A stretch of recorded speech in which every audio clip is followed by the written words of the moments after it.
When starting out in your sewing journey, it will always be handy to know how to wind your own bobbins. We're going to take a look step by step how we can do that. In the accessory pack that came with the sewing machine, it included these spool pin felts. So we're going to put that over the spool pin. Now there is 2 spool pins and it doesn't matter which one you use. So for this one, I'm just going to use the one that's closest. That's just going to allow the thread to spin round smoothly. Next up, you will need some thread. It is always important to try and use good quality thread when sewing. We are going to take the thread and we're going to pop it over the spool pin. We're going to pull a length of the thread and we're going towards the tensioner now. So as we can see, we've got a circle here and we're following the diagram, and we're going to wrap the thread round in a clockwise direction. So we're going to go all the way round to the other side, and we just need to pull that through, and you might hear a little click when you do that, and that just shows that it's in place. And then the thread is actually going to cross over itself as per the diagram, and then now we're heading towards the bobbin holder. Next, we need to take the bobbin casing that also came in the accessory pack, and we can see here there's a small hole. So we're going to thread the thread through the hole, but we're going up from the inside so that it's going to poke out of the top,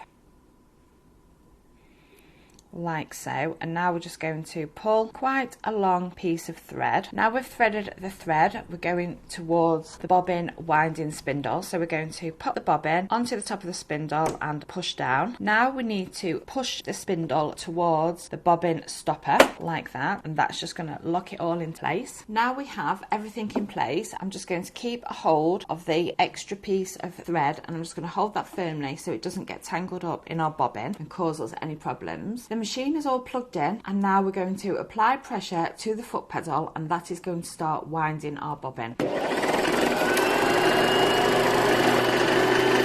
You may have noticed that after a short while the tail of the thread snapped off. That is quite normal, and if that doesn't happen then you can just snip it off, that's fine. Once you've got your bobbin as full as you would like it, we're going to slide the winding spool away from the stopper, and that's going to allow us to release our bobbin. And then as we can see, we have got a perfectly wound bobbin to start with our sewing projects. You can fill it right up. If it was a common colour like black or white, then I would be inclined to fill the bobbin right up as far as it will go. That is how easy, simple and straightforward it is to wind your own bobbin using your Singer Promise sewing machine. All that remains now is for you to snip off the tail of your bobbin, and you're now ready to load this bobbin into the sewing machine. I hope you found this tutorial helpful, and I will look forward to seeing you in my next video. Thank you for watching.